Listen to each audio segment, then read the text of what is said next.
안녕하세요. 제가 이 프로그램을 기획했어요.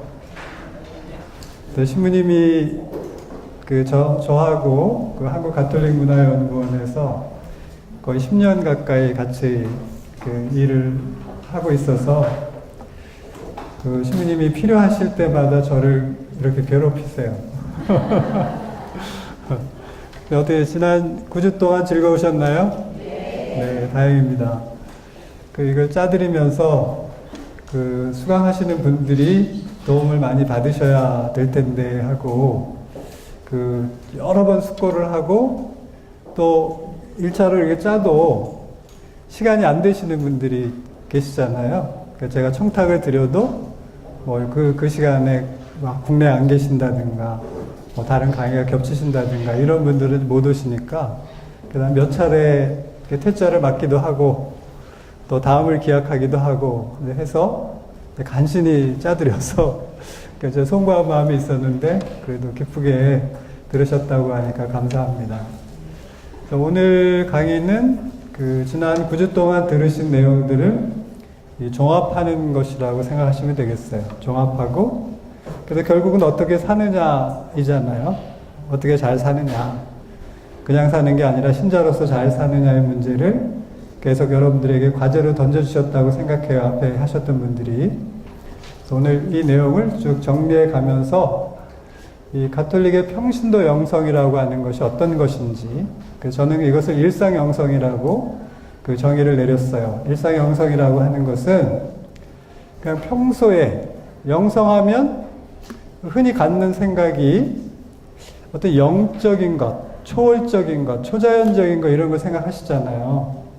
그래서 그런 세계가 없는 것은 아니지만 저희가 대부분의 시간을 보내고 있는 이 평범한 시간 안에 그 안에서 우리가 겪고 있는 이 평범한 일들 안에서 의미를 찾지 못하면 그 초월적인 것들도 우리에게 아무런 의미를 갖지 못해요. 그래서 이 가장 평범한 일들을 어떻게 비범하게 그리고 거룩하게 이거 모실 수 있는지, 대할 수 있는지를 살펴보자는 것이 제가 이야기하는 일상 영성입니다. 몇 가지 질문을 같이 한번 생각해 볼게요. 첫 번째 질문은 사람은 변할 수 있을까요? 제가 본당에서 강의를 많이 안 합니다만 본당에 강의 나가서 어쩌다가 신자분들한테 여쭤보면 부부가 같이 오시는 경우가 있는데 나는 변하는 것 같은데 저 인간은 안 변한다고 다들 그러셔요. 나는 계속 변해왔는데 저 인간은 안 변한다고 그러셔요. 근데 안 변하는 사람이 있겠어요? 다 변하죠? 다 변합니다. 근데 어떻게 변하느냐가 중요한 것이죠. 변하긴 다 변하는데 어떻게 변하느냐. 자, 그러면 제가 변화한다라고 하는 것이 그냥 있어서 시간이 가는 게 아니고 저희가 예를 들면 가만히 있어서 나이를 먹으면 노인이 되잖아요. 그럼 어른이 되는 거하고 노인이 되는 건 다르죠. 그 큰 차이가 뭘까요? 어른이 되는 것과 노인이 되는 것은. 노인은 누구나 되죠. 그러나 어른은 아무나 되지 않는다고 해요. 남한테 존경을 받는 어른은 아무나 되는 것이 아니고 노력하는 사람만 된다고 하잖아요. 그러니까 변하긴 하는데 어떻게 변하느냐 하는 게 중요한데 저는 그것을 이제 신앙 안에서 성장하는 것이다. 이렇게 말씀드리고 싶어요. 그래서 신앙 안에서 성장하고 변화할 수 있을까? 변화가 가능하다면 어떻게 변화할 수 있을까? 그러니까 제일 중요한 게 마지막이에요. 변화가 가능하다면 어떻게 변화할 수 있을까? 이게 모든 영성에서 관심을 갖고 있는 것입니다. 사람이 변하는데 어떻게 변화하게 할 수 있을까? 경험을 많이 해보셨죠? 변하시는 경험. 사람이 어떤 때 많이 변하느냐 하면 신앙을 가진 분들이 제일 많이 변합니다. 그래서 신앙이 또 저희 신앙을 포함해서 모든 종교는 가장 사람을 많이 그리고 잘 변화시키는 체계 중에서 제일 으뜸인 것이 종교입니다. 그래서 종교라고 하는 그 정의 자체가 으뜸이라는 가르침이거든요. 으뜸되는 가르침이라는 뜻이니까 종교가 가장 많은 경험을 가지고 있고 또 종교 안에는 그렇게 변화시키는 방법들이 매우 다양하게 있습니다. 예를 들면 천주교 신자들이 매주 성당에 나오셔야 하죠? 매일 나오시는 분도 계시더라고요. 그럼 어떤 신자가 훌륭한 신자인 거예요? 매주 나오는 신자인 거예요? 아니면 세례만 받으면 되나요? 매주 나오는 신자? 그럼 매주 나오면 돈을 얼마나 내야 훌륭한 신자인 거예요? 그래서 저희가 농담으로 그러잖아요. 지금은 안 그렇습니다만 옛날에 왜 천주교가 천주교냐고 1,000원을 주러 천주교라고 그랬다잖아요.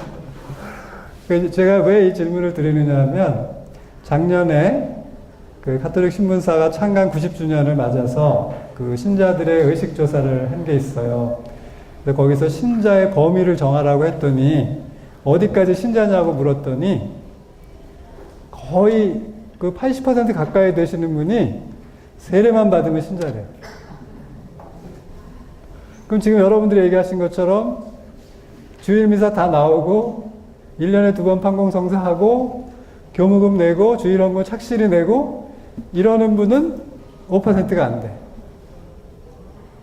5%가 안 돼. 그러니까 훌륭한 신자라고 얘기하면 되게 지금 말씀드린 그런 분들이 훌륭한 신자이실 텐데 지금 천주교 신자들은 그렇게 중요한 게 신자가 되는 조건이 세례만 받으면 된다는 거예요.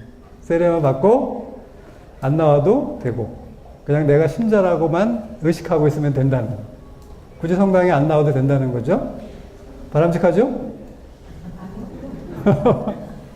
아니 그래도 감사하잖아요. 그 세례 받고 안 떠나시고 교회를 안 떠나시고 나는 그래도 신자라고 하는 자의식을 잃지 않고 계속 신자로서 적어도 종교 같은 거 의식조사 같은 거 할 때 카톨릭에다 표시를 한다는 거 아니에요. 그럼 대단한 거죠. 2015년에 인구주택 총조사라는 걸 하고 그것을 일컬어서 인구 센서스라고 합니다. 그래서 인구 센서스를 했을 때 천주교 신자가 우리가 교세 통계를 1년에 한 번씩 내는데 교세 통계의 약 3분의 1에 해당되는 신자들이 자기는 더 이상 신자가 아니라고 대답을 했어요. 자기는 떠났다. 그러니까 실제로 580만 중에 3분의 1은 나는 더 이상 신자가 아니라고 답을 한 거예요. 그럼 그 남은 분들이잖아요. 한 70%, 66% 정도 되는 신자들 가운데 약 80%가 세례만 받으면 신자다. 이렇게 생각을 하니까 여기 오신 분들은 적어도 5% 이내에 드는 분들인 거죠. 주일 미사 외에 평일날 와서 이걸 들으시면 0.5% 정도 안에 드실 것 같아. 그러면 이 사회에서 0.5%를 뭐라고 해요? 엘리트라고 하죠. 그러니까 여러분들은 엘리트 신자들인 거예요. 엘리트 신자들. 그래서 여러분들 엘리트 신자들을 만나서 제가 이 강의를 하게 돼서 너무나 기쁩니다. 제가 평소 꿈꿔왔던 거는 이런 멋진 분들하고 만나서 저의 이 고매한 생각을 나누는 거였어요. 근데 오늘 제가 꿈을 이뤘죠? 감사합니다.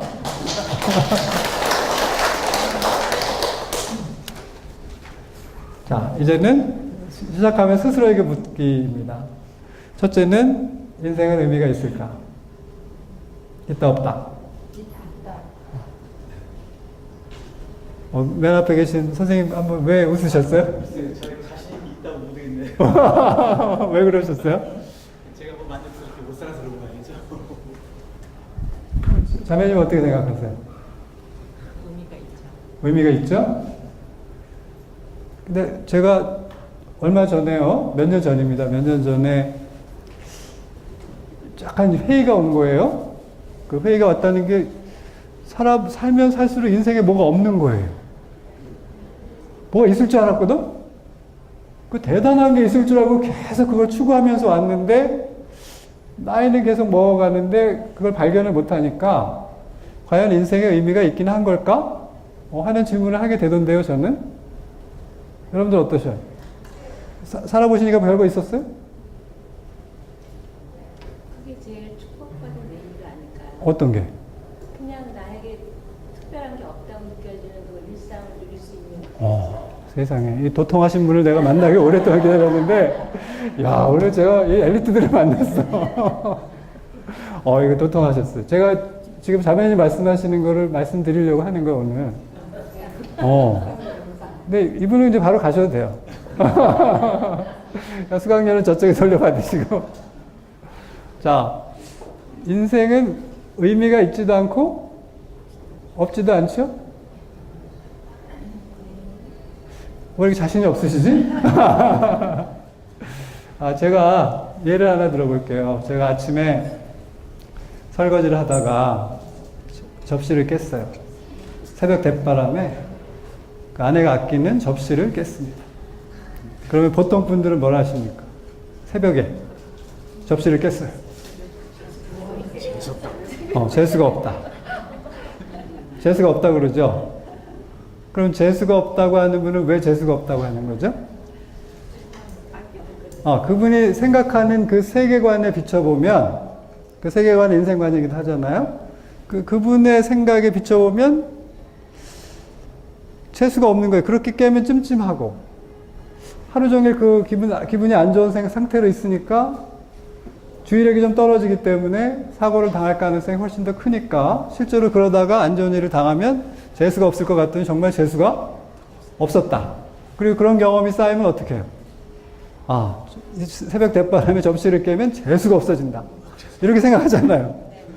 꼭 이렇게 해석하는 걸 뭐라고 하냐면 의미체계라고 그래요.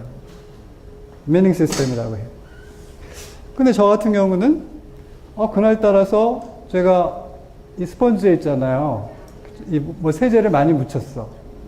그래서 보통 때와 똑같은 힘을 줬는데 세제를 많이 미끄러져서 깨졌어. 그래서 깨졌다. 이게 오늘따라서 세제를 내가 많이 묻혀서 깨졌구나. 그러면 끝. 더 이상 이걸 연장시키지 않을 수 있죠? 그러면 접시가 새벽에 깨진 그 사건은 원래 의미가 있는 거예요, 없는 거예요? 없는 거죠. 아무 의미 없는 사실이에요. 왜 대답을 아까는 이렇게 하시더니 오늘 마음을 바꾸셨어요? 의미가 있기도 하고 없기도 하죠. 자, 그러면 이 세상에는 그런 모든 사건에 의미가 없다고 생각하는 사람도 있고 의미가 있다고 생각하는 사람들이 있는데 종교는 의미가 있다고 생각하는 사람들이 주로 믿어요. 그죠? 그래서 우리 카톨릭 신학 같은 경우 이 신앙을 뭐라 하면 목적론이라고 그러거든요. 인생은 목적이 있고 모든 사건에는 의미가 있다. 그 의미가 숨어 있다고 생각해요. 여러분들 성경 공부할 때 예수님께서 단순하게 말씀하신 것도 이게 비유로 말씀하시면 다른 어떤 의미가 숨어 있을 거라고 생각하고 그 숨은 의미를 찾기 위해서 열심히 기도하고 렉시오 디비나 같은 걸 이렇게 하시잖아요. 그냥 읽는 게 아니죠. 그래서 종교는 대부분의 사건에 이렇게 의미가 있다고 얘기를 합니다. 그러면 이 의미 체계 가운데 가장 높은 단계에 있는 것이 종교이죠. 그래서 여러분은 그래서 이미 종교를 선택하신 분들이기 때문에 모든 것에 의미가 있다고 믿으시는 거예요. 그러니까 왠지 의미가 있을걸? 이렇게 생각하시는 거죠. 그러신가요? 굳이 동의 안 하셔도 됩니다. 제가 그랬잖아요. 의미가 있다고 믿을 수도 있고 없다고 믿을 수도 있다고 그랬으니까. 그러니까 두 번째는 여태 화를 내보신 적이 없으시죠? 네? 매일 화냅니다. 매일 왜요? 왜 화를 내셔요? 스트레스 안 받으려고요. 스트레스 안 받으려고. 그리고 왜 남한테 스트레스를 주십니까? 화를 내시면. 그러니까 나는 풀리는데 상대방한테 화를 전가하는 거지. 나의 스트레스를 상대방에게 전가하는 방법이 화를 내는 방법이에요. 그러면 신앙인들은 화를 내야 돼, 안 내야 돼? 낼 필요도 있고 안 낼 필요도 있고. 내도 돼요? 그런데 한번 잘 생각해 보면 만약에 저희가 꾸준히 어떤 영적인 수련을 한다. 신앙생활을 꾸준히 하고 기도를 열심히 한다. 그럼 어떻게 될 것 같아요? 화를 내게 될 것 같아요? 안 내게 될 것 같아요? 내게 될 것 같아요? 그럼에도? 아니 자매님 아까는 이게 조금 달라지는데? 처음에는 이게 도통하신 것 같더니 이게 강론으로 들어가니까 이게 디테일로 들어가니까 달라지시네. 그래요. 우리 같은 신자라고 그래서 다 같은 생각하는 게 아닙니다. 사실은 화를 안 내는 게 정상이에요. 그리고 화를 내면 좋아요? 언제만 좋아요? 처음에만 좋아요. 그러니까 처음에 이게 확 내가 그냥 보통 화를 내는 걸 좋아할 사람은 없습니다. 그리고 화를 낼 때 처음부터 화를 내는 사람은 없어요. 몇 번 쌓여서 있죠? 그러니까 이러면 압력밥솥처럼 증기가 쌓여서 참을 만큼 참았을 때 내시는 거니까. 그냥 처음부터 화 안 참고 내시는 게 아니니까. 그래도 신자는 많이 참으시죠. 그런데 일단 화를 내면 어떻게 되느냐? 처음에는 10번 참고 내던 것을 그 다음에는 9번 참고 내게 되고, 점점점 줄어서 그 다음에 그냥 바로 화를 내게 되면 다른 사람들이 저 주변에 안 옵니다. 주변에 안 오죠. 무슨 화를 당할지 모르잖아요. 본인은 시원한데 남은 시원하지 않잖아. 제가 화를 받는 사람이라고 생각해 보세요. 자, 그러면 여태 신앙인들도 아무렇지 않게 화를 내는데, 이 화를 내는 것도 저는 중요한 신앙의 척도라고 보는 사람이에요. 그래서 화를 잘 안 내는 게 중요해요. 그리고 영성 수련을 잘하잖아요. 화 안 나요? 전혀가 아니고, 왜냐면 이렇게 전혀라고 얘기를 하면 예수님이 화를 내신 적 있잖아. 네. 언제 화를 내셨어? 이게 그 예루살렘 성전에서 그 환전상들 그 저 상을 엎으시잖아요. 그 웃으시면서 엎으셨겠어? 아니, 어떻게 생각하시죠? 웃으시면서 살짝 엎으면 사람들이 이유 없는 화를 줄이게 된다는 말씀이시군요. 의미 없는 화는 없어요. 그래서 제가 이 누구한테도 이런 제가 비슷한 강의를 영상 강의를 듣다가 저도 이게 이 질문을 하게 된 거예요. 자매님처럼 그분도 화를 안 내야 된다는 게 맞다는 거예요. 예수님도 화내셨는데 그때 이분이 당황하셔요. 그래서 그분이 뭐라고 하셨냐면 예수님 화를 낸 건 거룩한 분노이고 댁들이 하는 건 그냥 화내는 거예요. 예수님이 그 화를 내실 때는 거룩한 이유가 있어서 내는 거니까 그건 거룩한 분노고 댁들이 내는 건 그냥 화나는 거예요. 그런데 화를 낼 수는 있는데 화를 점점 덜 내게 되고 그걸 화를 내기 전에 미리 알아요. 미리 안다는 건 뭐냐면 내가 화를 내려고 하는구나 하는 것을 알아요. 그럼 참기가 쉬워지죠? 내가 화를 내고도 그걸 알아차리면 어떡해요? 반성이 빠르잖아요. 그러면 이 내가 차곡차곡 쌓아놓는 그 화의 에너지가 점점 줄어서 그 화를 내는 빈도가 줄어들고 그 다음에 훨씬 더 오래 참고 화를 내게 되고 화를 내도 강도가 약해져요. 그리고 그 단계가 지나면 화를 낼 원인이 사라지기 때문에 화가 안 나는 거예요. 그래서 영성가들이 화를 내는 거 보셨어? 본 적이 없어서 모르죠. 그런데 우리나라 카톨릭 성인하고 동양의 성인은 좀 달라요. 카톨릭 성인들은 성격 안 좋은 사람 많습니다. 그 도로시 데이라고 하는 분이 이번에 이제 미국 교회에서 성녀를 만들려고 하는데 그 전기를 쓴 짐 포레스트라는 사람이 뭐라고 얘기했냐면 만약에 화를 안 내는 사람만 성인이 된다고 하면 저 여자는 100% 안 된다는 거예요. 불같이 화를 내는 걸 자기 1000번도 넘게 봤대. 그리고 우리 가톨릭 성인들 중에 못된 사람도 많아. 놀라셨죠? 다 우리 동양 사람들이 생각하는 것처럼 인격자가 성인이 되는 게 아니에요. 놀라우시죠? 처음 들으세요? 죄송합니다. 그게 잘못 얘기해 드린 것 같네요. 그게 왜, 그러면 화를 내도 된다는 뜻이 아니고, 왜 서양에서는 화를 내도 인격적으로 성숙하지 않아도 성인이 될 수 있고, 동양에서는 현자가 돼야 되잖아요. 인격자가 성인이 되는 거예요. 근데 왜 차이가 있느냐를 말씀드리려고 하는 거야. 그러니까 이런 유일신 종교에서는 닦는다는 개념이 없어요. 그러니까 우리처럼 매일 연마해서 닦아간다는 개념이 없단 말이에요. 왜냐하면 계시잖아요. 이렇게 확 와서 그 사람이 어느 날 확 바뀌는 거예요. 그래서 그 전에 그 단계적으로 밟지 않아도 이렇게 확 바뀌는 경우가 있는 거예요. 그러니까 그런 경우들이 종종 있기 때문에 카톨릭 성인들의 경우는 동양의 성인들과 다르게 인격자가 아닌 사람이 더러 있을 수 있다. 이걸 감안하셔야 돼요. 근데 우리는 어느 문화에 있어요? 동양 문화에 있잖아요. 그럼 동양 문화에 있으니까 성인이 되려면 인격자가 돼야 한다는 생각이 있죠? 그럼 인격자가 막 화를 내요? 아니, 그냥 여쭤보는 거야. 뭐 화를 내시지 말라는 건 아니고, 아니, 내셔야 되지, 뭐. 어떻게. 계속 안 참아주면 내시는 거예요. 자, 신앙인들은 스트레스를 받습니까? 안 받습니까? 그럼 안 받을 수 있습니까? 진짜요? 자매님하고 앞으로 계속 갈라지고 있어, 지금 앞에서. 처음에만 좋았고 계속 지금 달라지고 있는데. 안 받을 수는 없어요. 그러니까 스트레스를 없애는 방법이 없습니다. 왜냐면 이거는 안 받을 도리는 없어요. 왜냐면 외부에서 오는 게 많잖아.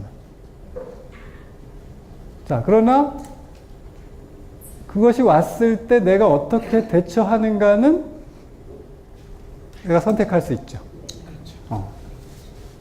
스트레스 자체는 막을 수 없지만 스트레스가 나에게 다가왔을 때 여기에 내가 어떻게 대처하는가는 내가 선택할 수 있습니다. 이제 공감이 되셔? 좋아요. 자, 그러면 일상의 모든 일을 거룩하게 만드는 방법은 무엇일까? 그리고 거룩하다는 게 무슨 뜻일까? 그 다음 평신도의 일상에서 무엇일까? 이게 오늘 강의를 통해서 여러분들과 나누고자 하는 거예요. 거룩하게 만든다. 거룩하다. 거룩함에 대해서도 원래는 그 2주 전에 왔던 그 박현도 교수가 그 종교학자라서 이 거룩함의 정의를 물었으면 잘 대답해 주셨을 텐데, 이 거룩함은 유해신 종교에서 얘기하는 거룩함하고 또 동양 종교에서 얘기하는 거룩함에 조금 차이가 있어요. 성인이라고 얘기할 때도 그 성인이라고 하는 것이 이쪽에서 이 유해신 종교가 3개 있죠? 어디 있어요? 제일 먼저 이슬람, 가톨릭, 원조가 어디예요? 유다교. 그 다음 그리스도교, 그 다음에 이슬람, 이렇게 3개가 있는 거죠.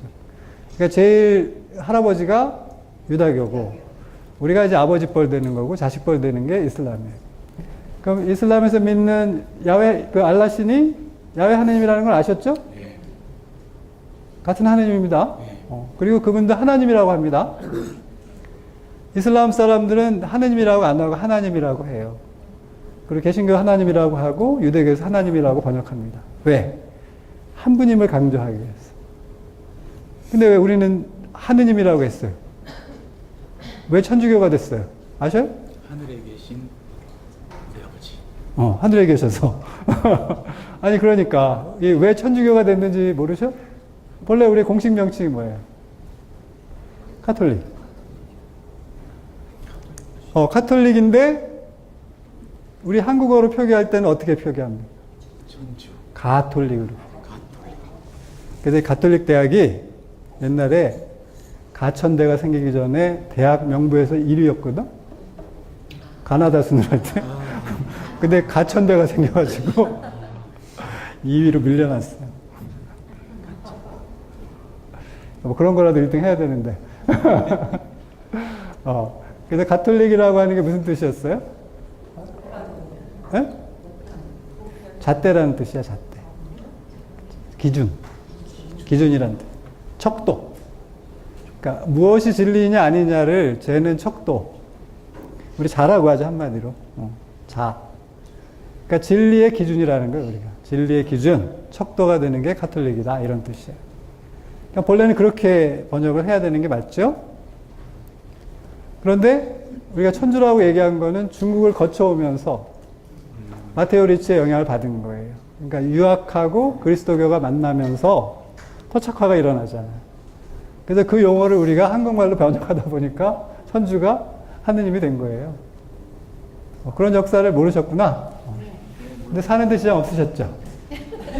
그게 이 새로운 것을 배우는다는 즐거움이 이런 거예요. 몰라도 사는데 지장이 없는 게 많다. 가톨릭. 이게 진리의 기준이라는 거 처음 들어보네. 그렇죠. 그리고 보편적이라는 말도 많이 쓰죠? 그럼 유니버설하다는 게 무슨 뜻이냐면, 진리의 기준은 어떤 사람에게는 해당되고 어떤 사람에 해당되지 않으면 진리가 아닙니다. 그러니까 유니버설하다는 게 뭐냐? 모든 이에게, 예외 없이 모든 이에게 적용된다는 뜻이에요. 이게 진리의 다른 이름입니다. 보편성이라고 하는 거죠. 그러니까 어떤 사람한테는 통하고 어떤 사람한테 통하지 않으면 그게 무슨 진리야? 그 통하는 사람에게만 진리인 거잖아요. 근데 우리는 유니버설하다고 얘기할 때는 그게 보편성이라고 하는 건 모든 이에게 적용된다. 그래서 진리는 모든 이에게 적용되는 것이다. 그리고 그 진리는 모든 가치를 판단하는 기준이 된다. 그래서 카톨리쿠스 이렇게 됩니다. 오늘 교리 교육 하시는데요. 뭐 이런 차에 배우는 거죠, 뭐. 자, 그래서 거룩하게 만든다는 것을 서양 사람들의 기준으로 보면 어떤 것이 거룩함의 체험이냐면, 모세가 광야에서 떨기나무를 마주하게 되는 장면. 그 장면이 떠오르시죠? 네. 어디 나와요? 창세기. 창세기? 탈출기? 레위기? 그런 거 모르면 곤란하죠? 안 여쭤볼게. 죄송해요. 원래 천주교 신자들은 성경을 물어보면 실례야. 그 여태 사는데 지장 없으면 자꾸 물어보고 귀찮게 하고 그래, 그죠? 그러니까 제가 이 대목에 이건 농담입니다. 진짜 제 말을 따르시면 안 돼요. 제가 여기 청담역에서 오늘 지하철 타고 왔어요. 지하철 타고 여기 나오는데 그 신천지 있는 분들이 신천지 관련된 안내장을 줬어요. 전도지라고 그러죠? 그거를 줘서 받아갖고 왔는데,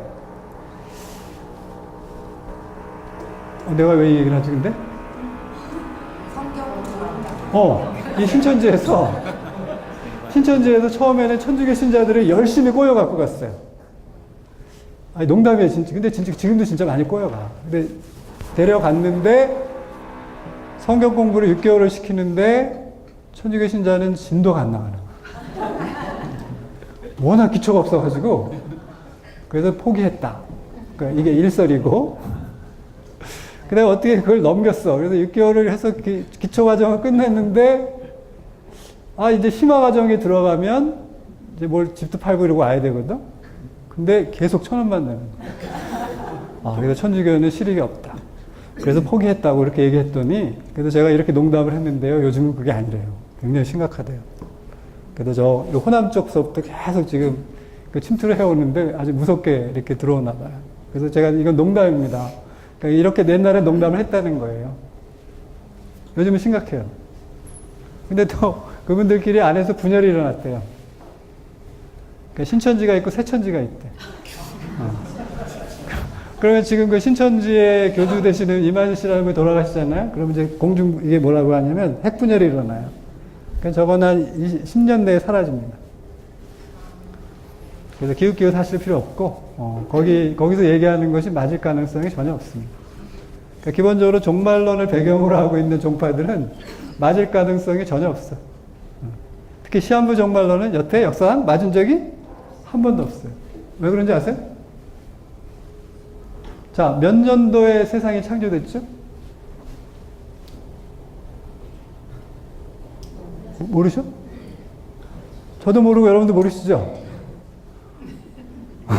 모르잖아. 어떻게 알아? 당연히 모르죠. 어떤 분은 145억 년 됐다고 하고, 그 성경에 나오는 대로 그대로 숫자를 믿는 사람은, 성경에 나오는 말씀을 있는 그대로 믿는 사람은 6,000년 됐대. 계산이 안 되죠? 그러니까 이 신천지에서 왜 진도가 안 나가는지 이해하시겠지? 개신교 신자는 성경 많이 읽으니까 이렇게 하면 촥촥 다 듣거든? 근데 우리는 저게 어디서 나오는 얘기잖아. 그래서 몰라서 나쁠 게 또 없어요. 그죠? 몰라도 좋은 게 있더라고. 거기 보면 아담이 몇 살까지다 몇 살까지 이렇게 쭉 나오잖아요. 그러면 그게 다윗까지 몇 년? 그 다음에 다윗에서 예수님까지 몇 년? 예수님에서 지금까지 몇 년? 이렇게 보면 2000년, 2000년 이렇게 끊어지거든. 그러니까 지금 6000년이 됐다는 거야. 그래서 6000년이 될 때 세상에 종말이 온다는 거예요. 그러면 성경에 나온 걸 그대로 믿으면 그런데 그 시점을 우리가 그래도 좀 공부를 한 사람들 아니에요. 그죠? 자연과학을 좀 알고 천체 물리학을 아는 사람들을 봤을 때 145억 년이라는데 6,000년이 받지 않을 거 아니야. 그럼 145억 년 전혀 언제죠? 모르잖아.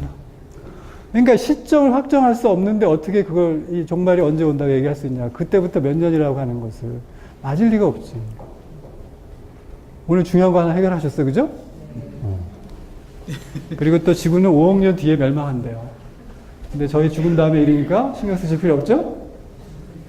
근데 안심이 되시죠? 왜요? 우리 자매 너무 황당하셔요?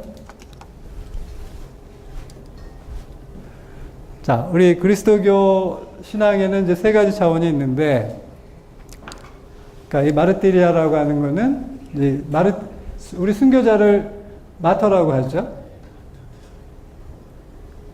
마터라고 하는데 선포를 마르티리아라고 하는 것은 이게 순교하고 선교하고 비슷한 말뜻을 갖고 있는 거예요. 선포하다가 순교하거든요. 말씀을 선포하다가 순교하는 거예요. 그래서 본인이 좋은 가치를 선택했고 훌륭한 종교를 가지고 있다고 믿는 사람은 다른 사람한테 자기가 믿고 있는 것을 다른 소개를 해요, 안 해요? 하죠. 그래서 천주교 신자들은 잘하죠. 그럼 좋은 걸 갖고 있는 게 아니죠. 걸려 넘어지셨다, 그죠? 아유, 천주교 신자, 우리 천주교의 선교 방법은 혹시 아는 거 있으세요? 자, 여기 띠 두르고 예수천당 불신족은 천주교? 어디? 개신교. 그럼 천주교 방법은? 그러게요. 이게 오늘 제 질문에 제일 좋은 답은 말입니다. 그러게요입니다. 그러게나 말입니다. 이건 진짜 있었던 일이에요. 제 막내가 초등학교 2학년 때, 걔랑 친한 애가 도덕 시간에 그 시험 문제가 나왔는데, 그날 5월달이었어요. 그래서 부모님은 왜 우리를 사랑하실까요? 라는 문제를 선생님이 내셨는데, 다른 아이들은 교과서에 나온 대로 막 썼는데, 얘는 뭐라고 썼냐면, 그러게나 말입니다. 이렇게 썼다는 거 아니야. 그러니까 애매할 때는 그러게요, 좋아요. 그래서 천주교의 선교 방법은 선교 안 하는 거예요. 그렇죠? 선교 안 하는 거. 선교 안 하는 게 선교 방법이에요. 놀랍죠? 근데 새로운 깨달음을 얻으셨나 봐요, 우리 형님. 예? 조금 거시기하고요. 그렇게 말씀하시면 좀 거시기하고요. 저는 제 생각은 그냥 제 모범을 그냥 보이면은 될 것 같다는 생각이 좀 소극적으로 그렇게 하고 있습니다. 그러니까 이 형제님은 모범적인 표양을 보이는 거, 그 표양으로서 다른 사람들에게 신자다움을 보여주는 게 선교라고 얘기를 하죠. 천주교 신자들이 대부분 이런 생각을 하세요. 소극적이긴 하죠. 네. 그런데 개신교 신자들은 그러거나 말거나 얘기해, 그죠? 막 말로하고, 그리고 조금만 친해지면 교회 나오라고 하고. 근데 우리 천주교 신자는 그건 점잖지 못한 짓이죠. 어디 감히 남한테 그런 얘기를 해, 그죠? 그런데 원래 그리스도교는 이 선포가 기준 1번이에요, 1번. 그러니까 자기가 좋은 가치를 선택했고, 이 가치를 통해서 내가 좋은 보물을 얻었다면 다른 사람에게 전하는 게 당연한 것이다. 원래 원칙은 그렇잖아요. 그런데 우리 한국 사회에서는 개신교 신자분들이 워낙 적극적으로 하시니까 다른 분들이 그걸 싫어하시잖아요. 너무 적극적으로 하시는 거. 그럼 저희가 하고 싶지 않아서가 아니라 그게 예의가 없어 보이잖아. 이렇게 점잖아야지. 그리고 남의 사적인 영역에 막 그렇게 비집고 들어가서 그렇게 하는 게 우리는 신뢰라고 생각하죠? 그러니까 우리가 교양 있는 행동을 하다 보니까 자연스럽게 안 하게 된 거지. 그런데 예를 들면 여러분들이 어디가 아팠어요. 근데 아파서 어느 병원에 갔는데 그 의사가 고쳤어. 근데 용하다고? 그거는 여러분들이 누가 말려도 다 소개를 해요. 그렇죠? 그런데 신앙생활 하면서 좋은 걸 얻은 걸 못 보셔서 그런지 이 신앙에 대해서 그렇게 얘기 안 하시잖아. 아니, 하시라는 얘기가 아니고 그렇다는 거예요. 원칙은 그렇다는 거예요. 아셨죠? 원칙이 그렇다고. 원칙대로 해야 되는 거 아니죠? 자, 두 번째는 전례. 그럼 레이투르기아는 성사이기도 하고 영성생활 전반을 포함하는 거예요. 그럼 전례의 가장 1차적인 게 미사잖아요. 그 다음에 성사가 들어가고, 그 다음에 여러분들의 개인적인 기도생활, 또 영성을 강화하기 위한 여러 노력들이 이 전례에 들어갑니다. 그다음에 봉사가 들어갑니다. 디아코니아는 다른 사람에게 나를 내주는 거. 다른 사람에게. 그러니까 다른 사람에게 내주는 것 중에 대표적인 게 다른 사람을 친절하게 대하는 게 제일 크죠? 다른 사람에게 친절하시죠? 네, 천주교 신자들은 친절하지 않아요. 미사 때만 친절해요. 언제? 평화 인사를 나눌 때. 그 외에는 싸늘해져. 싸늘해져가지고 제가 다른 성당에 많이 가잖아요. 이런 일 때문에. 그러면 그때만 친절해요. 그리고 끝나면요 아는 척도 안 해요. 그리고 쌩 하고 가버리죠. 그럼 저는 교회에서 일하는 사람이 그 쌀쌀 맞은 거에 대해서 굉장히 서운하게 느껴지는데 새로 오시는 분들이나 또는 영세 받은 지 얼마 안 되신 분들 같은 경우는 거의 상처에 가까이 받으시지. 그게 우리의 장점이자 단점이죠? 만약에 개신교처럼 막 살갑게 하고 그러면 오시겠어요, 여기? 안 오면 전화하고 다 체크해가지고 왜 안 오는지 다 체크하고 바로 달려오고 그러면 여러분들 다니시겠어요, 여기? 안 다니지. 그리고 11조 다 내는 걸로 하고. 어때요? 그것도 세금 떼기 전에 11조. 근데 거기는 그 기준이 그렇더라고. 세금 떼기 전에 11조를 하는 사람이 신앙이 좋고, 떼고 나서 하는 사람은 신앙이 좀 덜한 사람. 자, 이렇게 하면 성당 다니시겠어? 그런 거 싫어서 여기 왔는데? 근데 원칙이 그렇다는 거예요. 그래서 저는 다른 사람에게 친절한 것, 또는 신자가 아닌 사람들에게 친절하고, 또 신자가 아닌 사람들을 대상으로 사랑을 실천하는 게 봉사인데, 우리 지금 교회 안에서 하는 걸 보면 그냥 신자들끼리 하는 걸 봉사라고 생각하셔요. 그것도 중요한 봉사지만 본래 봉사의 의미는 신자가 아닌 사람들을 상대로 하는 거예요. 그럼 이 세 가지를 잘하는 사람이 훌륭한 신자인 거예요. 그러니까 저 중에 하나만 빠져도 교회는 본질이 아니라고 얘기해요. 교회가 교회에 나오려면 저 세 가지가 다 있어야 된다고 말해요. 그러면 훌륭한 신자가 된다는 것, 또는 평신도들이 영성생활을 한다고 할 때 저 세 가지의 요소가 균형 있게 갖춰져야 되는 것이죠. 자, 그러면 저 같은 사람은 말하는 대로 실천을 할까요? 아니면 입만 살아있을까요? 실천을 하십니다. 어떻게 보십니까? 실천하십니다. 감사합니다. 근데 저는 시간이 갈수록요, 이런 일을 안 하고 싶어져요. 왜 안 하고 싶어지느냐 하면 내가 이렇게 말을 많이 해놨잖아요. 그럼 제가 하는 말들은 대체로 내가 안 살아도 좋은 말들을 하죠. 그리고 옳은 말들을 하죠. 그럼 그걸 안 살고 계속 그 좋은 말을, 옳은 말을 계속 많이 하고 이게 시간이 가면 어떻게 되겠어요? 부담이 되죠. 그러니까 실천을 하시죠. 그러니까. 계속 실천하셔야 그래도 말한 만큼 실천을 해야 되는데 말한 것보다 덜 실천하니까 이 덜 실천한 게 오래 쌓이니까 아주 부담이 되는 거예요. 근데 대부분의 분들은 말하고 실천하는 거 연결을 안 하시는 분들이 많죠. 그렇지만 신자분들은 가능하면 말대로 실천하시려고 애쓰시는 분들이라고 생각해요. 완벽하지는 않더라도 그렇게 노력하는 분들이 저는 신자라고 생각하고, 우리 카톨릭 신자들이 저는 그런 분들이라고 생각합니다. 여기 오신 분들이 엘리트들이시니까 당연히 그렇게 하시겠죠. 그렇죠? 네. 한 분만 대하셔서. 자, 지속성. 지속성은 처음에 영세를 받으시면 다 뜨거워요. 우리 수녀님 같은 경우는 이제 수련자 때, 근데 영어로는 이제 수련자의 열정이라는 단어가 있어요. 수련자의 열정이라는 단어가 있는데, 어떤 일을 시작할 때 누구나 큰 결심을 하고 열성을 갖는다는 거예요. 그럼 여러분들도 처음 신앙을 가졌을 때, 특히 성인이 되어서 신앙을 가지신 분들의 경우는 처음 영세를 받고 영세식을 할 때 뜨겁고 절실하고 또 결심도 대단하셨잖아요. 계속 되죠? 어떻게 계속 되셨어요? 그리고 결혼하실 때, 내가 이 배우자를 끝까지 지금 이 가진 마음대로 계속 사랑하겠다고 하고 지금도 사랑하시죠? 노력하고 있지. 노력이라도 하시는 분은 보통 분이 아니십니다. 그래서 결국 신앙생활도 다 어디에 걸리느냐면 지속성에 걸리는 거예요. 누구나 결심을 한다. 누구나 결심을 하는데 그 결심을 지속시키는 건 아무나 하지 못하잖아요. 이걸 다 할 수 있으면 인생이 많이 바뀌었을걸요?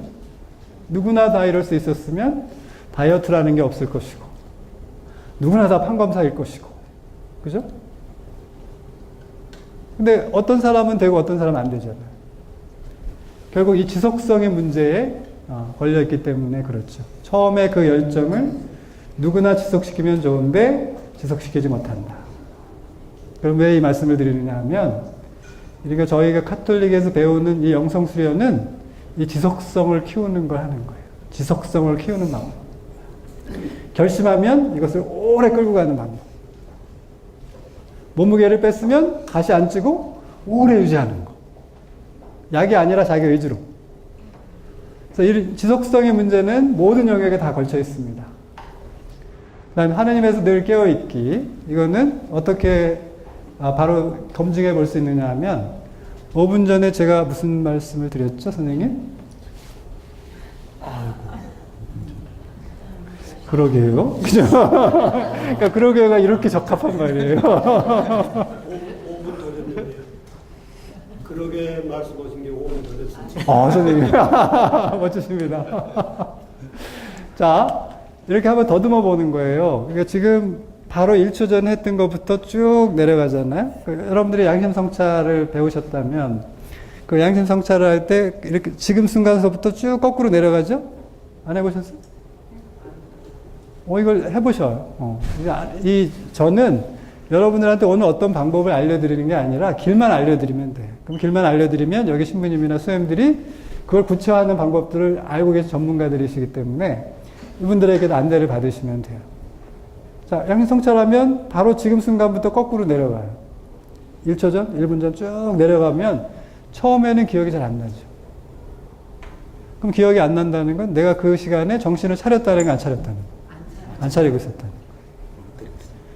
그리고 눈을 감고 5분 동안 아무 일도 하지 말고, 심지어 아무 생각도 하지 말라고 하고 5분 동안 눈을 감고 가만히 계시라고 하면 아무 생각이 안 나죠.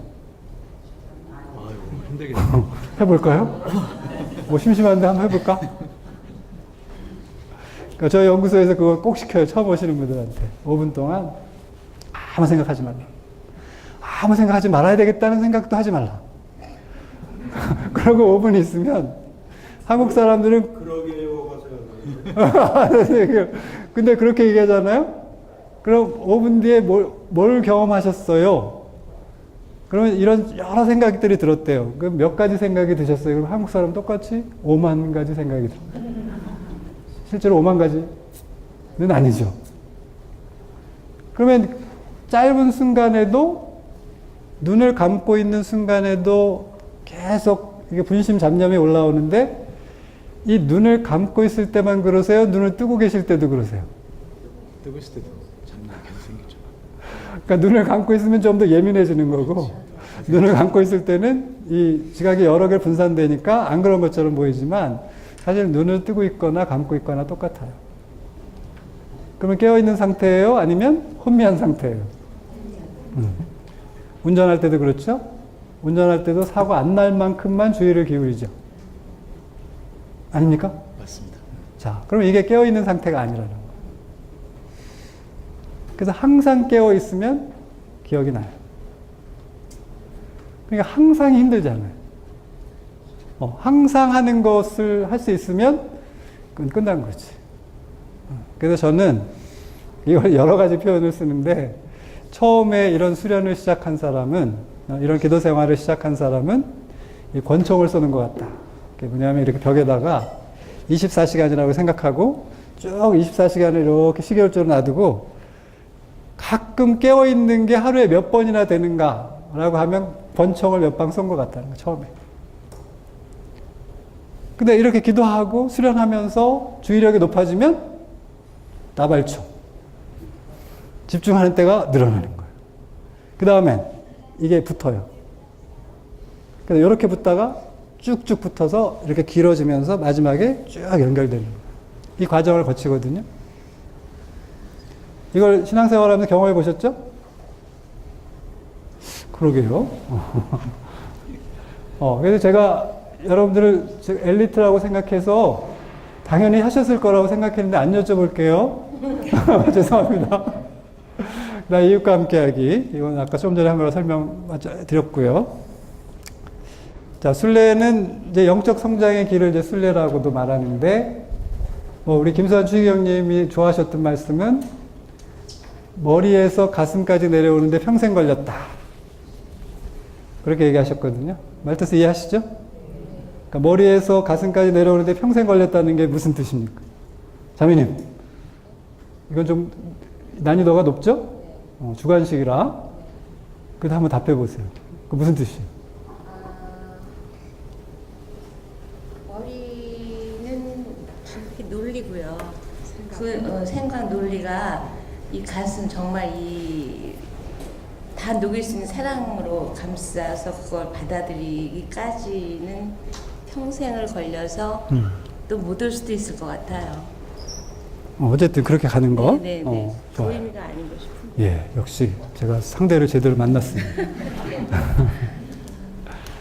이거를 아까 제가 한 표현대로라면 말한 것을 내가 생각하고 있는 것을 실천하는 데까지 이렇게 오랜 시간이 걸립니다.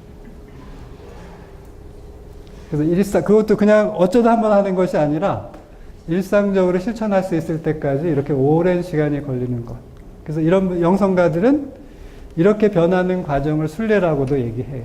그러니까 성지 순례를 가는 것만 순례가 아니고 머리에서 여기까지 내려오는 것도 순례라는 거야. 근데 이 과정이 쉽지 않잖아. 요즘은 성지 순례를 쉽게 가지만 옛날에는 중세 때 순례를 가는 거는요 굉장히 긴 시간을 가야 하고 또 숙박업소가 잘 준비되어 있지도 않은 상태에서 가는 거기 때문에 그 순례라고 하는 게 고통의 연속인 거예요. 그러니까 이렇게 내려가는 과정이 순탄치 않은 거죠. 근데 영적 성장을 한다는 것은 이런 과정을 거치는 것이다. 제가 그림을 잘 그리면 직접 그렸을 텐데요. 비슷한 이미지를 찾다 보니까 저렇게 엉성한 거를 제가 선택했어요. 죄송해요. 제가 이걸 설명하기 전에 하나 더 보여드릴게요. 우리 지금 선생님들 다 악기 배우시는 거 있으세요? 없습니다. 나 이제 나이 들어서 이제 악기 한번 우아하게 살아보겠다고 악기 배우시는 분들. 아니면 춤 배우시는 분들. 배우시죠? 저는 이제 몇 년 전에 클라리넷을 시작했어요. 그런데 첫 주에 딱 갔는데 진도가 엄청 나가는 거야. 그래서 간이 배 밖에 나왔어. 이 속도로 가면 1년 뒤에 오케스트라하고 협연할 수 있을 것 같아. 근데 그 다음 주부터 안 돼. 그 다음 주부터 안 되기 시작해.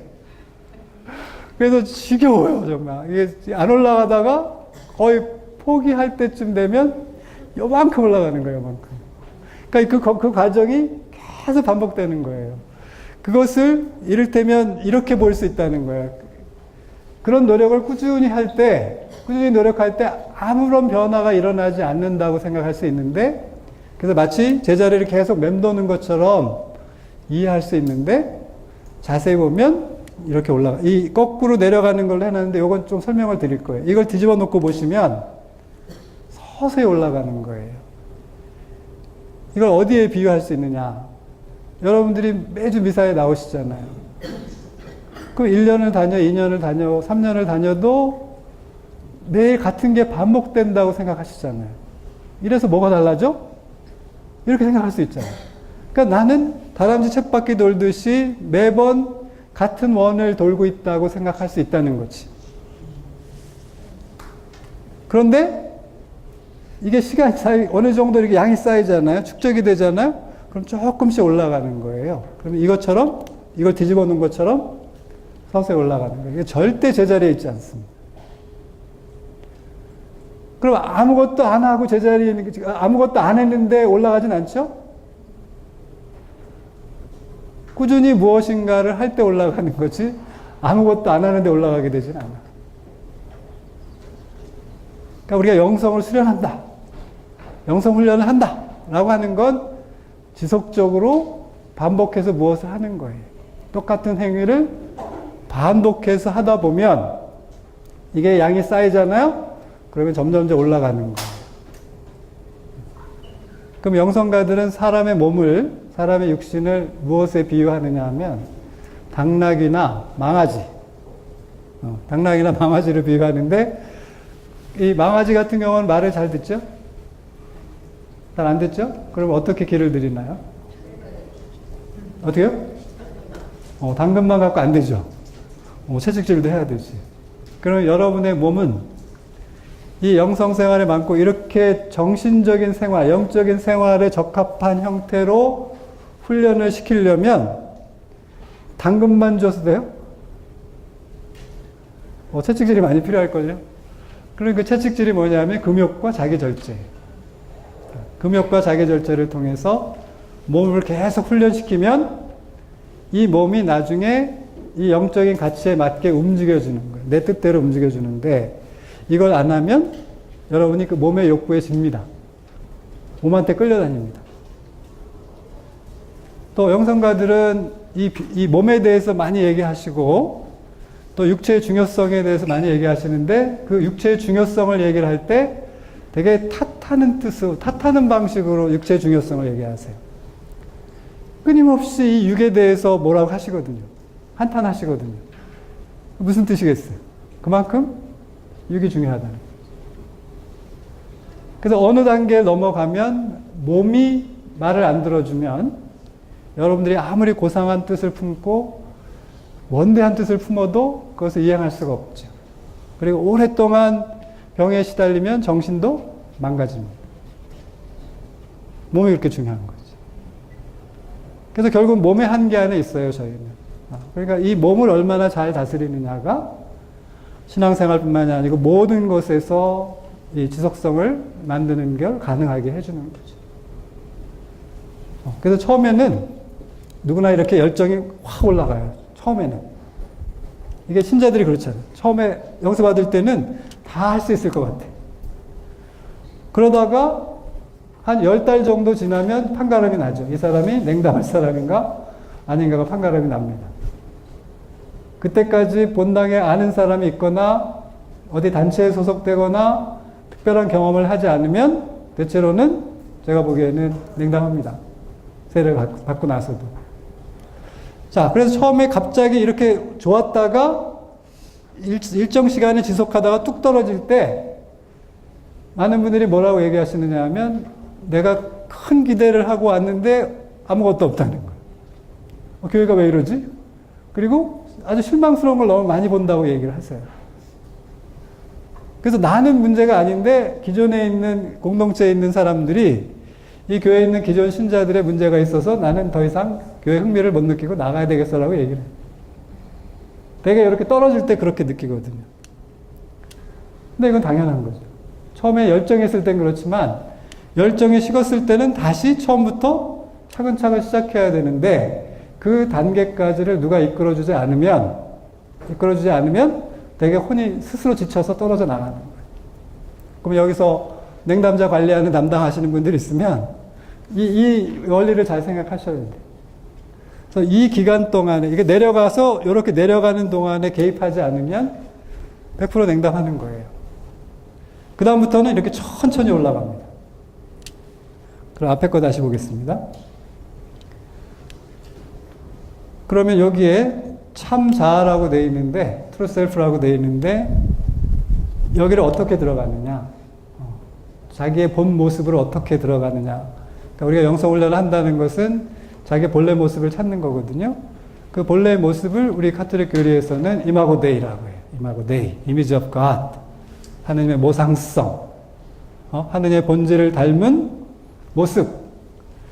그것이 우리 인간의 본 모습이라는 거예요. 이걸 본질론이라고 하죠. 그러니까 인간의 본 모습은 착할까요, 악할까요? 착하다는 사람 있고 악하다는 사람 있고, 착한 것도 아니고 악한 것도 아니고 그냥 나와서 환경에 부딪히다 보면 착해지기도 하고 악해지기도 한다. 이렇게 생각하는 사람들이 여러 종류가 있죠. 그런데 그리스도교는 본성은 착하다고 보는 거예요.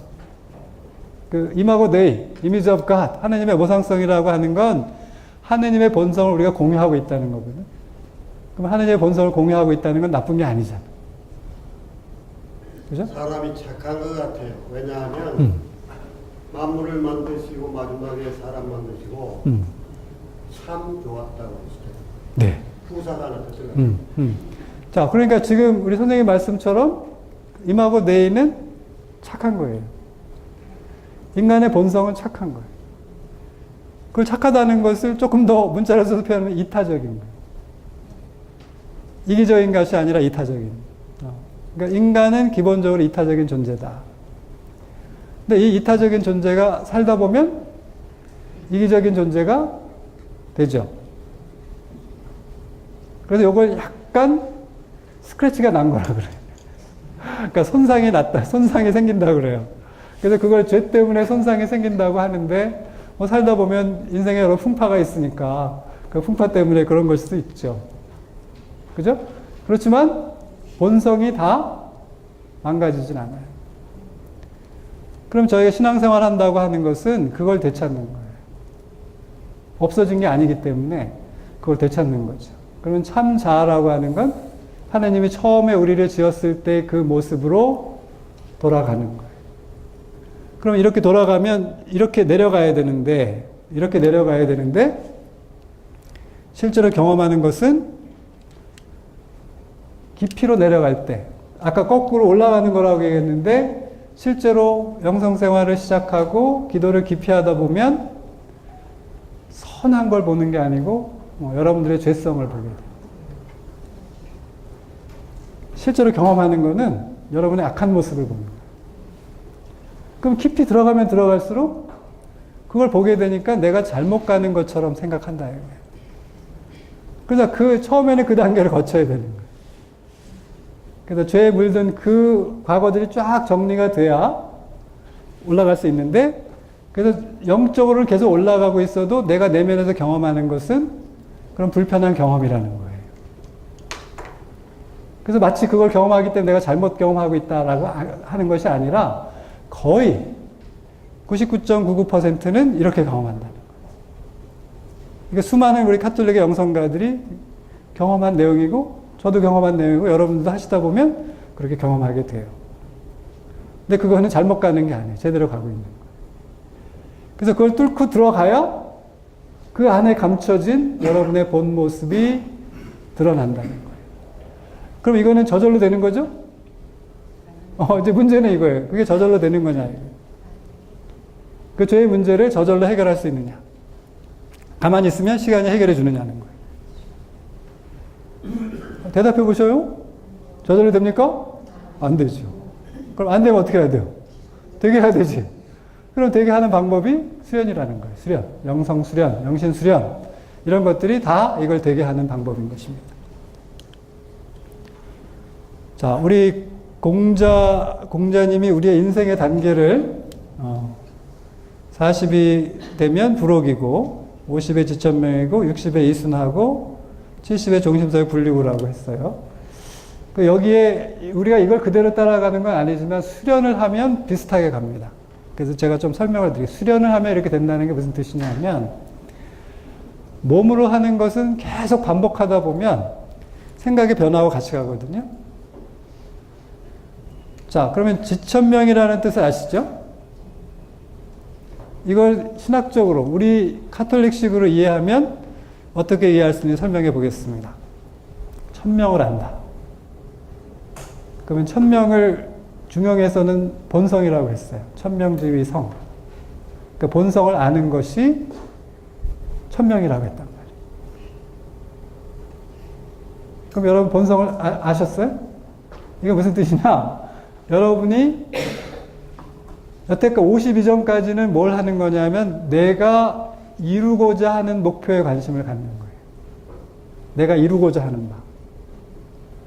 그럼 천명을 안다는 게 무슨 뜻이냐면 하느님이 여러분을 이 지상에 보냈을 때 여러분이 이 땅에서 하느님이 이루시고자 하는 바. 여태까지는 내가 이루고자 하는 바였고 50이 되면 하느님이 나를 통해서 나를 이 지상에 보냈을 때 나를 통해서 이루시고자 하는 바를 아는 게 50이라는 거예요. 다 아셨죠? 아니, 여쭤보는 거예요. 그냥 다 어디 아셨어? 이거 알면 일단 50이 된 거예요. 저는 이제 40입니다. 40. 왜 저 의아한 눈초리를 쳐다보세요? 내가 생물학적인 나이로 40이라는 얘기가 아닙니다, 지금. 아이고, 많은 어르신 당황하시네요. 제가 왜 40이냐면, 이제 부록이니까. 이분의 단계로 얘기하면, 내가 세운 목표하고, 내가 신앙을 받아들여서 내 평생 동안 이것을 해야 되겠다고 생각한 게 있어요. 그 약속한 것을 더 이상 흔들리지 않는 단계. 그것이 이럴 때 바뀌고 저럴 때 바뀌는 게 아니라 안 바뀌는 상태가 부록이거든요. 그러니까 이제 그게 됐으니까 저는 40인 거예요. 나이는 그거보다 더 먹었지만 그거보다 더 먹으면 41 정도 되는 거죠. 당황하시네요. 우리는 20이에요? 네. 선생님, 제가 좋은 방법 가르쳐 드릴게요. 자기 앞에 나이 2자리 있잖아요, 2자리. 그걸 곱해. 그게 자기 나이야. 둘을 앞에 곱해라. 그럼 선생님 나이 곱해보세요. 연세가 어떻게 되셔요? 0살도 있고, 7살도 있고, 14살도 있고, 그래. 그 다음에 지천명인 상태로 꾸준히 노력하며 살면 60에 이순하다는 게 귀가 순하다. 그럼 귀가 순하다는 것은 우리식으로 얘기하면 남이 불편한 얘기를 해도 거슬리지가 않는 거야. 아까 얘기했잖아요. 누가 이렇게 확 하면 꽂히잖아요. 그리고 남을 화나게 할 때 여러분들이 긴 말로 괴롭히지 않잖아요. 한마디로 보내버리잖아. 한마디로 후벼버리잖아. 그냥 아픈 데를 막 거기다가 소금 뿌리고. 그건 긴 말로 안 하는데 그런 말을 들었을 때조차도 이걸 흘려들을 수 있을 만큼 귀가 순해졌다. 즉 포용력이 생겼다는 거예요. 이 정도 다 되시죠? 신선이 돼야 되는 건데. 저 정도면. 신선이 돼. 그래서 저러고 10년을 더 열심히 살았더니 정신소액 불리고는 내가 아무렇게나 행동해도 법도에서 어긋나는 법이 없대. 그걸 어땠다는 거? 완전히 몸에 배웠다는 거죠.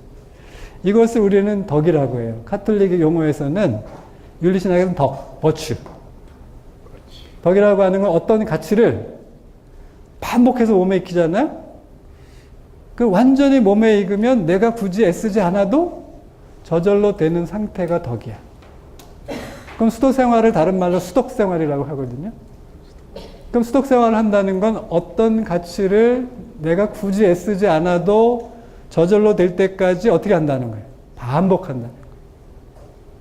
반복하는데 했다 안 했다 하는 거예요? 아니면 계속 반복해야 되는 거예요? 계속 반복하는 거예요. 쉬지 않고 계속 반복을 하면 나중에 내가 애쓰지 않아도 그 상태를 계속 저절로 하게 된다는 거예요. 예를 들면 지금 여러분들이 아는 유명한 골프 선수 한번 예를 들어보세요. 누가 요즘 세계 1위가 박인비죠? 그 친구가 초등학교 3학년 때 한 번 휘둘렀는데 장타가 날아갔어. 그리고 홀인원이야, 한 방에. 그래서 그 다음부터 연습 안 하고 세계 제일이 된 거죠.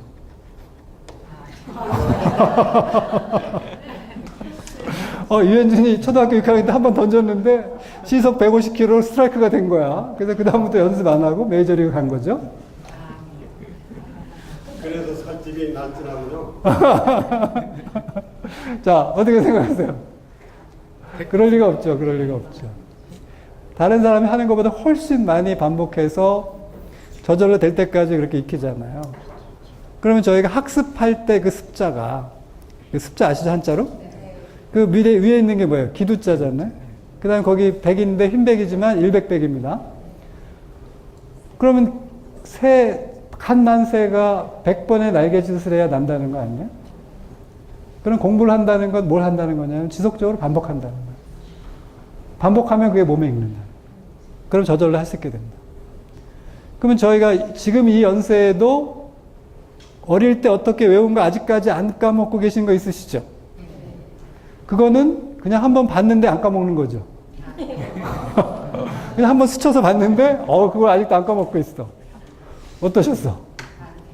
반복해서 외웠잖아요. 계속 반복해서 또 그냥 외우는 걸로 부족해서 손으로 써가면서 손으로 써가면서 그렇게 외웠잖아요. 그래서 그렇게 외운 것은 장기 기억으로 남아서 불러내기가 아주 쉬운 거야. 아무 때나 내가 불러낼 수가 있어. 근데 그때 우연히 스쳤던 것은 최면수를 걸든지 아니면 고도의 방법을 통해서 한참 노력을 해야 그게 끌어낼 수 있거든요. 근데 이렇게 반복한 것은 큰 노력을 들이지 않고 원할 때 불러낼 수가 있어요. 이런 상태를 만드는 거예요. 그러면 이 공자님을 따른다는 것이 아니라 수련의 과정이 이렇다는 거예요. 어떤 분들이 그러세요. 저거 나이가 먹으면 저절로 되는 거 아니었어? 돼요? 안 돼요. 그럼 다 어른 됐게요? 그럼 모든 어른이 다 존경받죠. 그렇지 않다는 거예요. 저절로 되지 않았다는 거예요. 그러니까 반복하고 꾸준히 한 사람들이 됐고, 그렇게 노력한 사람들이 된 거죠. 자, 이거는 지금 할 만한 시간이 안 될 것 같아요. 이렇게 보겠습니다. 유교하고도 또 비슷한 점이 많아요. 여기 보면 성의 정신, 여기 수신이고, 여기 치인이라고 하는데, 치인은 관계를 얘기합니다. 관계. 그럼 수기 치인, 자기를 닫고 다른 사람과 관계를 맺는 방법을 얘기하는 거예요. 근데 이 원리도 계시 종교한테는 안 맞지만 동양 종교에서처럼 또 우리 카톨릭 전통에 수도 전통이 있잖아요. 수도 전통이 있는 데는 기본적으로 닦는다는 개념이 있는 거예요. 그럼 우리가 불교하고 가깝게 지내죠? 그럼 스님하고 가깝게 지내는데 왜 가깝게 지내죠? 우리가 관대하니까, 그죠? 이웃 종교에 관대하고, 항상 열려있고, 통이 크니까. 우리 통 크잖아. 아니셨어? 그럼 왜 친하게 지내시는 거예요? 저는 내가 통이 커서 그렇게 다 품고 있어요. 모르셨구나? 그래서 막 거기 가면, 석가탄실 이럴 때 모두 보내고 그래요, 저도. 왜? 내가 통이 크니까. 왜? 난 천주교 신자니까. 난 천주교 신자도 통이 큰 사람이기 때문에 모든 종교를 품어. 그리고 글로 안 가. 그래서 이 수기치인이라, 그런데 불교와 우리가 가까운 것은 거기가 수행 전통이 있어서 그래요. 근데 유일신 종교는 수행 전통이 없거든요. 왜? 계시나 은총으로 바로 되는 거니까. 그러니까 왜 개신교에서 수도 전통이 안 나오느냐 하면 은총, 솔라그라치아. 그러니까 은총만으로 되는 데는 인간의 노력을 그렇게 중요하게 생각 안 해요. 그 말 틀린 말은 아니죠. 솔라그라치아가 틀린 말은 아닙니다. 은총만으로라고 하는 게 틀린 교리는 아니에요. 그런데 계속 그렇게 살면 사람들이 어떻게 돼요? 도둑놈 심보가 커져요. 날로 먹으려고 그래. 근데 우리는 뭐가 있어? 고백하면 보석을 시키잖아요. 대가를 지불하라는 거예요. 똑같이 지불하지는 않지만 대가를 지불해서 잘못을 했으면 거기에 상응하는 대가를 지불하라고 하는 게 있는데 그게 수행 전통이 아니면 불가능해요. 개신교는 없어요.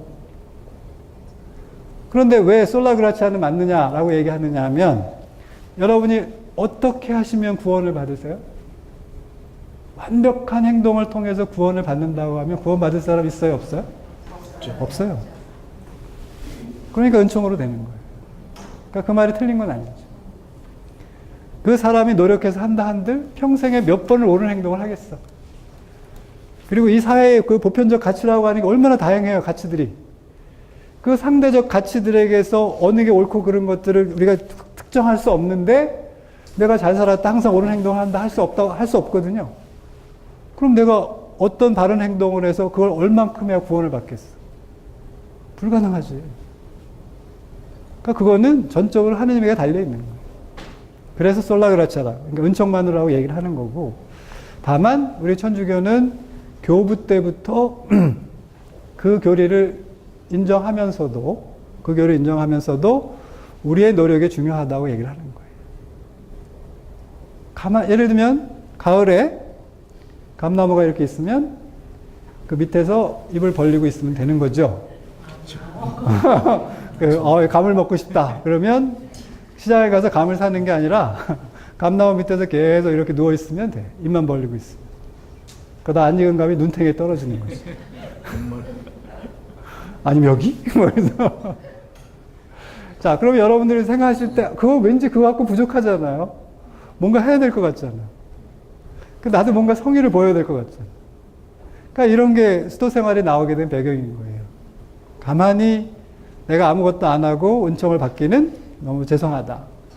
나 나름대로 뭔가를 해야 된다라고 하는 생각이 있어서 그런 데가 이 수행 전통이 생기는 거예요. 가톨릭의 수행 전통이 있고 그리스 종교에도 그 수행 전통이 있는 거죠. 그리고 불교도 수행 전통이 원래 거기는 닦아서 간다는 개념이기 때문에 있는 거고. 그러니까 수행 전통이 있는 데끼리는 잘 만나요. 근데 그것이 없으면 못 만납니다. 결코 친해질 수 없어요. 그러면 여기서는 뭘 전제로 하고 있느냐 하면 숙이 자기를 닦아야 관계가 된다는 거예요. 자기를 닦아야 관계가 부드러워진다는 뜻인데 이게 무슨 뜻이냐 하면 제가 하는 방법을 소개하겠습니다. 저는 아침에 30분씩 2번에 나눠서 기도를 하거든요. 그러니까 하나는 아무 생각을 안 하는 기도고 하나는 누구를 위해서 기도해 주는 거예요. 그럼 이걸 할 때와 안 할 때를 이제 비교를 해요. 그러니까 여러분들도 한번 결심을 하고 하시잖아? 그러면 할 때와 안 할 때를 한번 꼭 비교해 보세요. 내가 모든 일에 앞서서 일어나자마자 이거 제일 먼저 하고 이것을 이행했을 때와 이행하지 않았을 때의 다른 사람과의 관계를 내가 어떻게 풀어가는지를 보라는 거예요. 그럼 제가 이걸 꾸준히 하잖아요? 그러면 오후 한 서너 시까지 쭉 가요. 어떻게 쭉 가냐 하면 친절해요. 제가 친절해 보이죠? 이게 오늘 기도를 많이 해서 그런 거예요. 감사합니다. 이렇게 어르신이 인정을 받는 거예요. 감사합니다. 보편적인 필일 거예요. 감사합니다. 그럼 저 기도덕이라고 믿겠습니다. 네, 맞아요. 네. 그래서 그게 가는데 안 하잖아요? 오전에 배터리가 떨어져. 그러면 점심 먹고 나서부터 만나는 사람들은 말을 할 때 틱틱거리는 게 나와. 본래 까다로운 인간이에요, 지금. 왜냐하면 성체조배실에서 나오신 분들을 보면 일본에서도 그런 경험을 했는데 네. 좀 달라요. 네, 선생님. 그렇습니다. 근데 그 성체조배는 어쩌다 하시는 경우들이 많으시잖아요. 근데 매일 하면, 이것을 매일 하고, 오후 4시나 5시쯤에 10분이나 20분 정도를 다시 충전을 해. 여기다 이제 꼽아. 그러잖아요. 그럼 저녁까지 쭉 가요. 그럼 자기 전에 10분 정도 딱 하잖아요. 잠자리가 편해. 원수를 안 줬잖아, 누가. 남한테 싫은 얘기도 안 했고, 화도 안 냈고, 못된 짓을 안 했으니까, 나중에 보복당할 생각을 안 해도 되잖아요? 그러니까 잠자리가 편한 거지. 이걸 할 때와 안 할 때를 비교해 보니까, 역시 하는 게 100% 나아. 그러니까 누가 아무리 하지 말라고 해도 어떤 환경이, 어떤 일이 벌어져도 이걸 최우선적으로 하게 되는 거예요. 그걸 경험하고 나면. 그게 훨씬 더 나으니까. 예를 들면, 여러분들이 화를 내야 될 때 화를 내셔요? 아니면 화를 내야 될 때는 못 내고 화를 내지 않아야 될 때 화를 내셔요? 후자는 어떤 여인의 이름이죠? 되게 보면 밖에서 이렇게 화가 나시면 가족들한테 화를 많이 내시더라고요. 그런데 사실 가족은 사랑을 받아야 될 대상이잖아요. 근데 정작 사랑을 받아야 될 대상한테 화를 내고 화를 내야 될 대상한테 화를 못 내. 우리 남자들이 그렇죠, 뭐. 그죠? 직장생활 하다 보면 비애이긴 한데, 그렇잖아. 그런데 이것이 기도를 하고 이렇게 꾸준히 수련을 하면 이게 숙이 하는 거예요. 나를 닦으면 치인, 다른 사람과의 관계에서 이렇게 부드러워지는 거예요. 그러니까 다른 사람을 환대하는 마음, 다른 사람을 친절하게 맞는 마음이 오래 지속되는 거예요. 그래서 이 원리가 잘 맞아서 예를 드는 거예요. 제가 유학을 소개하려는 것이 아니고 우리의 영성 수련도 똑같거든요. 이걸 꾸준히 하는 분은 무엇인가 달라도 다른데 그걸 가장 먼저 확인할 수 있는 데가 어디냐면 관계에서 드러나거든요. 그러면 여러분이 기도를 잘 하시면 제일 기뻐하실 분이 누구시겠어요? 배우자입니다. 배우자. 왜냐하면 배우자 눈은 속일 수 없거든요. 수십 년 동안 여러분의 관련된 모든 빅데이터를 다 축적하고 계시기 때문에 그 빅데이터에 기초해서 여러분의 행동 하나하나를 다 예측할 수 있고 추론할 수 있고 정확하게 읽어낼 수 있어요. 아내가 제일 무섭습니다. 그러면 그렇게 가까이 있는 분이 나의 그 미세한 행동의 차이를 알게 되는 거지. 그럼 관계 안에서 이런 변화를 다른 사람이 알아보게 되기 때문에 나중에 얘기해줘요. 너 옛날에 안 그러더니 왜 그러냐. 너 옛날에 안 그랬잖아. 근데 요즘 왜 그러는 거야? 이렇게 물어요. 그럼 제가 기도해. 기도하면 이렇게 달라져? 이렇게 자신있게 요즘 얘기해. 그래서 기도를 한다는 것이 청원 기도만 한다는 게 아니고 뭐 침묵 기도를 할 수도 있고 렉시드 비나도 할 수 있고 성경 묵상 다 포함하는 거예요. 영성생활 전반을 얘기하는 거예요. 그래서 그런 노력을 하는 사람과 안 하는 사람은 차이가 있다. 그리고 그런 노력을 하는 사람은 반드시 관계가 좋아집니다. 그리고 제일 먼저 누가 하느냐? 배우자가 한다. 가족들이 알고. 제일 가까이 있는 사람이 그 사소한 변화들을 잘 체크해요. 우리 옛날에 그랬잖아요. 어느 분이 남편이 갑자기 바뀌면 조심스러워지면서 혹시 병원에 갔다 왔어? 이렇게 되거나 못 먹을 거 먹었나? 그래서 또 그래 뭐 그렇게 놀라시잖아요. 그런데 이건 아주 미세한 변화들이 지속적으로 관찰이 돼요. 그러면 이제 마음을 놓게 됩니다. 그러면 대부분 우리 한국의 우리 혼인한 부부들 신자들도 마찬가지인데 부부 사이가 많이 안 좋으신 경우가 많아요. 그럼 안 좋으신 이유가 뭐냐면 사소한 것들이 엄청 쌓였죠. 티끌 모아 태산이 됐죠. 그러면 티끌이 오래 눌려서 바위가 되면 원래 바위보다 더 단단해. 웬만해서 안 믿어. 그런데 그 미세한 변화들이 나타나면서 조금씩 변하는 것을 아내가 보면 그리고 그 일시적인 것이 아니라 지속적으로 이런 차이를 보게 되면 마음이 풀어지는 거예요. 관계가 회복되죠. 그러니까 영성이라고 하는 게 저는 이 생활과 분리되지 않는다고 생각해요. 수기치인의 관계처럼 이게 되면 반드시 관계로 드러나게 돼 있고 그리고 그걸 가장 가까이 있는 사람이 느끼게 돼 있고 그래서 가정의 부부간의 일치 또 가족의 화해 이런 것들이 저절로 이루어지는 거예요. 이렇게 얘기해 볼 수 있죠. 여태까지 누군가를 변화시키려고 노력하셨죠. 상대방을 변화시키려고 노력하셨죠. 변화시키셨죠.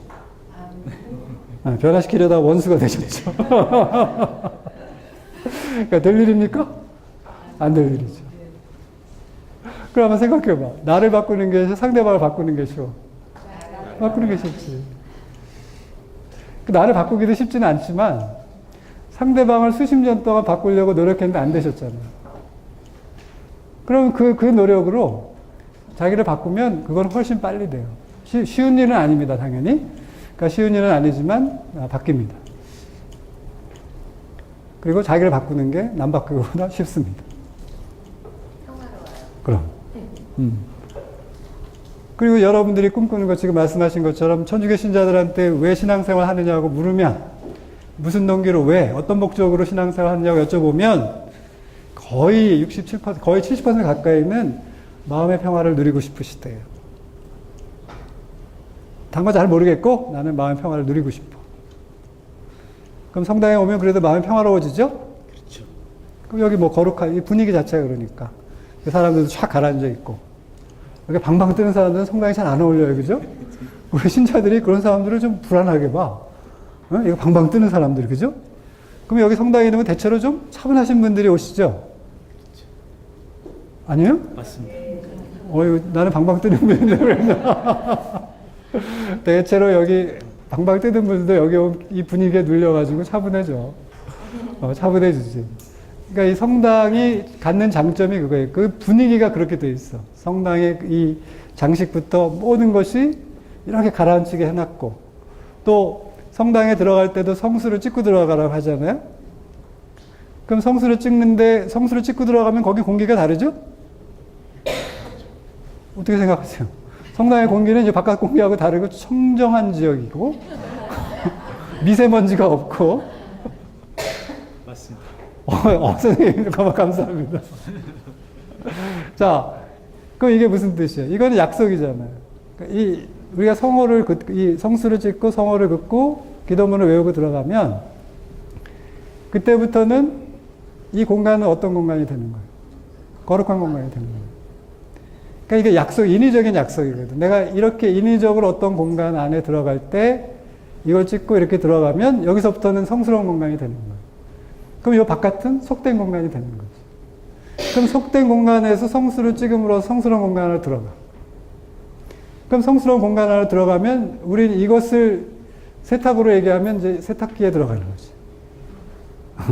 때가 잔뜩 껴있는 사람이 딱 성수를 찍는 순간 표백제가 잘 들어있는 아주 그리고 순수한 물이 들어있는 곳에 들어가서 딱 세탁하고, 그러면 이 성당의 분위기나 전체적으로 착 가라앉게 돼 있잖아요. 우리 성미술은 그렇게 하게 돼 있어요. 우리 전래 현장을 보면 성당 장식을 어떻게 하라, 어떤 분위기를 만들려고 하는 게 거의 법처럼 돼 있어요. 그럼 그렇게 착 가라앉게 해놨죠. 자, 그래서 그렇게 하는 이유는 모든 변화는 거리를 둘 때 일어나요. 이제 5분 남았으니까 걱정하지 마시죠. 저는 늦게 시작했어도 끝나는 시간은 정확해요. 그리고 1분 빨리 끝내면 더 좋아하시죠?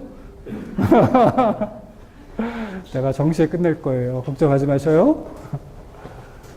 자, 어떤 치유 방법이든, 심리치유든, 영적 치유든, 제대로 된 치유 방법들은 다 하나같이 자기를 객관화하는 거예요. 자기를 객관화시켜. 그럼 자기를 객관화시킨다는 게 무슨 뜻이냐? 이걸 더 설명해 보겠습니다. 혹시 일기 써보셨나요? 네, 그럼 일기는 지나간 걸 쓰는 거죠?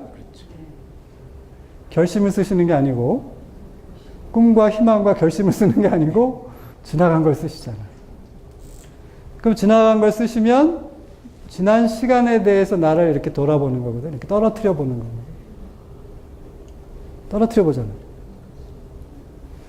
그럼 이런 걸 저널링이라고 해. 그죠? 이렇게 일기를 다이어리라고 하는 데도 있죠. 프랑스는 저널이라고 하잖아요. 그럼 이렇게 하는 것도 중요한 치유 방법 중에 하나입니다. 비블리오 테라피라는 게 있어요. 그거는 나의 처지와 같은 주인공이 나오는 소설을 보면 주인공을 보면서 나를 보는 거예요. 그럼 떨어뜨려 보는 거죠? 그럼 그 주인공이 울면 나도 울고, 그걸 극복해 나가면 나도 같이 극복해 나가면서 동일시되면서, 그래서 그 떨어져서, 그리고 그 사람이 성공적으로 극복했을 때 나도 내 문제를 그렇게 극복한 것처럼 생각해요. 그래서 완전한 치유는 아니지만 그걸 통해서 짧은 치유를 경험하는 거예요. 여러분들이 심리치료를 받는다, 상담을 받는다 하는 것도 마찬가지죠. 지난주에 오신 소아데레사 수녀님이 그 상담하시는 분이잖아요. 그럼 그분들이 상담을 할 때 그분이 얘기를 하세요. 여러분들이 불어요. 우리가 불어. 돈 내고 자기가 불어. 제일 불공평한 데는 단식원이죠. 돈 내고 굶어요. 근데 여기도 비슷해. 왜 돈 내고 자기만 불어? 아니, 뭐 이렇게 대화를 주고받을 줄 알았더니 혼자만 불어. 혼자만 잘 불고. 그리고 또 잘못 불잖아? 그러면 똑바로 하라 그래. 그리고 또 무섭게 불고. 그리고 혼자 잘 불면 잘했다고 그래. 그리고 또 일주일 동안 하고 와서 다시 불래. 그럼 여러분들이 이거 왈왈왈 부는 순간에 어떻게 해야 돼요? 그것도 살았던 거잖아요. 자기가 지났던 것을 이렇게 돌아보게 되잖아요.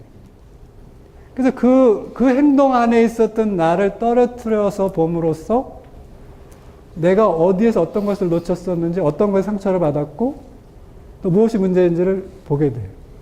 그럼 그걸 객관적으로 보는 순간 고칠 가능성이 생겨요. 예를 들면 여러분들이 익숙한 단어들 있으시죠? 말씀하실 때 자주 사용하는 단어인데 다른 분들은 아시는데 자기만 모르는 것들이 있어요. 습관들이. 남들이 거스릴 정도로 많이 쓰는 표현들인데 다른 분들은 그것 때문에 불편하다고 얘기하는데 본인은 몰라. 그거 고칠 수 있을까요? 없을까요? 있어요. 아닙니다. 선생님. 제가 고칠 수 있기 때문에 말씀드려요. 그것을 이렇게 객관화시켜 놓고 보면 떨어뜨려지는 순간부터 이게 치유가 돼요. 이게 하느님이 주신 선물이에요. 정말 돈 안 들이고 쉽게 나의 정신적인 어려움들을 해결하는 방법을 이렇게 배우는 거예요. 자, 이거는 일반적인 방법이고, 그럼 우리 영성 수련, 우리 카톨릭에서 사용하는 이런 수행법들은 어떤 것을 돕느냐 하는 거예요. 자, 그러면 여러분들이 댁에 가서 이제 하루에 10분씩 기도를 하셔야 돼요. 뭐 저를 언제 만날지 모르지만 제가 확인하러 가진 않습니다. 뭐 오라고 하지도 않으시겠지만 전화도 하지 마세요. 전화도 안 할 거예요.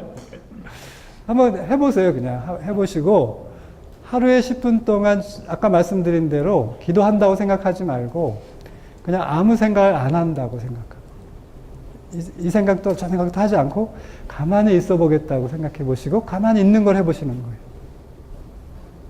가만히 있어 보는 거. 어려우시겠죠? 아마 가만히 있는 게 움직이는 것보다 어렵다는 것을 아실 거예요. 그러니까 이건 소극적인 행동이 아닙니다. 가만히 있는 건 매우 적극적인 거예요. 왜? 가만히 있기가 움직이는 것보다 더 힘들거든요. 10분을 눈 감고 가만히 있어 보세요. 아무 생각 안 하고. 1시간 운동하는 것보다 더 힘들어요. 그래서 효과가 있는 거야. 그러면 그 훈련을 계속 반복하면 어느 순간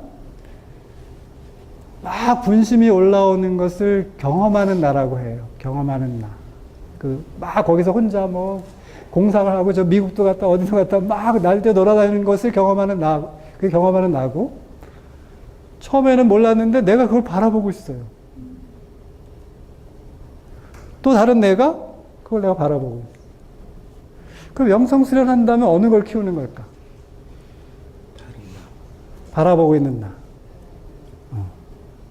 그래서 영성 수련하면 이 바라보고 있는 나를 알게 되고 바라보는 나가 경험하는 나를 압도할 수 있을 만큼 강해지면 일상생활에서도 내가 하는 행동을 이렇게 떨어뜨려 놓고 보는 거예요. 하면서도. 제가 말하면서도 내가 말하는 걸 보는. 그럼 내가 이 행동을 반복하고 있어요. 남들이 지적했던 것을. 내가 보고 있잖아요. 그럼 의식적으로 안 하게 돼요. 그래서 고쳐지는 거예요. 그럼 많은 안 좋은 습관들도 이렇게 고치는 거고요. 그리고 제 몸매 괜찮아요? 보실만하죠? 근데 제가 5년 전에 만나셨으면 다른 체형을 보셨을 거예요. 내가 8kg를 덜어냈거든. 그래, 8kg를 덜어내는 건 쉬워. 근데 그것도 지독하다고 그러더라고. 제가 8kg를 덜어낸 걸 얘기를 하면 지독하다고 그래요. 왜? 보름 동안은 한 끼만 먹고, 그 다음에는 반으로 줄이고 저녁 때는 풀만 먹어. 풀. 토끼풀 이런 거 말고요. 그냥 먹을 수 있는 풀. 그렇게 하고 2달을 했더니 8kg가 빠져. 그냥요? 그것만 하셨어요? 그럼요. 그랬더니 이게 갑작스럽게 뺀 거잖아요. 그러니까 이게 병이 난 사람 같아, 얼굴이. 그러니까 수척해가지고 눈이 퀭해서 아픈 사람처럼 보여. 그리고 그렇게 빠졌는데 매일매일이 전투인 거예요. 왜? 자꾸 먹고 싶어가지고. 그래서 이걸 참는 훈련을 이렇게 한 거예요. 내가 이걸 먹고 싶어 하는구나. 바라보고 있어, 내가 이렇게. 그리고 5분 하잖아? 그럼 이게 먹고 싶은 욕구가 사라져. 그냥 뭐 나오는 만큼만 먹어, 그래서. 지금까지 유지하고 있어요. 먹고 싶어 하는 본인을 바라볼 때 너무 불쌍해서 먹여주고 싶지 않으셨어요? 저런 못된 놈, 이렇게 생각하지. 불쌍하지 않았어. 뭘 더 먹으려고 그래. 여태까지 많이 먹었는데. 그래도 그렇게 생각했어요. 자, 그래서 이런 것이 저희들이 일사경성이라고 하는 것은 다른 게 아니고 이런 수련을 통해서 매 순간을 깨워서 사는 것. 그래, 그 매 순간을 깨워서 사는 게 훈련이 돼야 매 순간 하느님과 함께 있는 게 가능해지는 거예요. 그걸 응용하면 내 숨 하나하나가 다 하느님을 외우고 예수님을 외우면 그게 기도가 되는 거죠. 그럼 우리의 궁극적인 목표가 24시간 기도하고 24시간 하느님과 함께 있는 거거든요. 이게 관상이에요. 근데 관상은 저절로 되는 게 아니죠. 이런 치열한 훈련을 통해서 되는 것이죠. 자, 결론. 원래는 이렇게 많은 내용이 있어요. 근데 그냥 결론만 하겠습니다. 시간이 됐거든요. 그러면 제가 정확하게 4시에 끝낸다고 그랬는데 5분이 지났어. 그러니까 1분만 할게요. 용서하시겠죠? 우리 담당 나오시잖아. 빨리 끝내라고. 그래서 이렇게 꾸준히 여러분들이 수련하고 일상영성을 실천하면 그 실천한다는 게 뭐냐, 이게 멈추는 거예요. 멈추는. 우리는 과잉 행동이거든요. 그러니까 애들만 ADHD 얘기하는데 어른들도 연세가 드셨는데도 불구하고 계속 바깥으로 돌면 이게 ADHD랑 마찬가지야. 이제는 조용히 있어야죠. 조용히. 조용히 있고 자기 안으로 들어가야 되는 거예요. 자기 안으로 들어가야 된다는 건 다행히 하느님께서 도와주셔서 귀도 잘 안 들리고 눈도 침침해졌어. 그 눈이 침침해진 이유가 뭐예요? 쓸데없는 거 보지 말라는 거야. 이제 봐야 될 것만 보고, 그 다음에 귀가 어두워진 거는 들으나 안 들으나 마나 도움이 안 되는 거 듣지 말고 세상 없이 중요한 얘기는 다 와서 크게 얘기해줘요. 우리 애들도 그래요. 세상 없이 중요한 얘기, 돈 얘기 이런 거 와서 크게 얘기해. 나머지 얘기 안 해. 그건 들으나 마나 한 얘기거든. 그래서 나라에서 큰 얘기 생기고 일이 있으면 동사무소 마이크로 알려주고, 텔레비전에 다 나오고. 뭐가 궁금해? 이제 더 이상 궁금할 게 있어요? 세상 별거 없잖아. 그러니까 이제 안으로 들어가는 거예요. 연세가 드신다는 거는 이제 안으로 들어갈 나이다. 자기를 들어갈 나이. 그것이 귀와 눈이 어두워짐으로써 더 쉬워지는 거예요. 우리는 이걸 여태까지 불편하고 어떻게 보면 저주라고 생각했는데 저는 그렇게 생각하지 않습니다. 은총이다. 그래서 이제는 바깥에 대한 불필요한 관심을 멈추고 내 안으로 깊숙이 들어가서 아까 지천명을 해야 될 거 아니에요. 하느님이 나를 통해서 내 생애에서 마지막으로 나를 통해서 이루시고자 하는 바를 알아듣고 그걸 조금이라도 실천하고 가면 근데 성공한 삶인 거죠? 그럼 그걸 알아보려면 열심히 뛰어가지고 몰라요. 가만히 머물러야 돼요.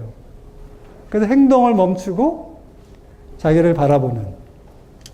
그리고 이런 상태가 오래되면 다른 사람에게 먼저 다가가게 돼요. 다가가서 내어주게 됩니다. 어떤 인간이 되는 거예요? 이기적인 인간이 이타적인 인간으로 변하는 거죠. 저는 이것이 우리 신앙생활의 목표이고 평신도들이 또 이런 걸 가장 잘할 수 있는 위치에 있죠? 왜 잘할 수 있는 위치에 있다고 생각하느냐 하면 우리는 조금만 노력하면 좀 지나서 임자가 나타나요.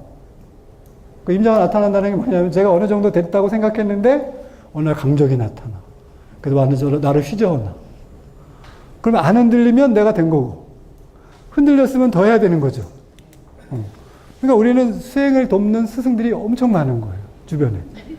달리 말하면 원수들이 많지. 그래서 그걸 보면서 나를 점점점 이게 돼가고 있구나. 무르익어가고 있구나 하는 것을 알 수가 있어요. 그러니까 저희는 그거 수행하기 좋은 환경이죠. 그래서 나중에 이렇게 살다 보면 궁극적으로는 이기적인 인간이 이타적인 인간이 되고 아까 추희경이 말씀드렸는데 이제 가슴에서 머리에서 가슴으로 내려온 거죠. 그래서 이렇게 조금이라도 마지막까지 잘 살다 가시는 것이 저는 성공한 삶이라고 생각해요. 무엇을 이루는 것이 아니라 자기를 얼마나 극복하고 갔느냐가 종교에서는 훌륭한 삶이거든요. 네. 그래서 오늘 제가 모처럼 엘리트들을 만나서 저의 이 세계적인 수준의 강의를 다 알아들으시는 분들과 만나서 굉장히 자존심이 만족이 됐습니다. 근데 오늘 들으신 것 중에 뭐 설득력이 있는 것이 있으셨으면 조금이라도 좀 해보셨으면 좋겠어요. 감사합니다.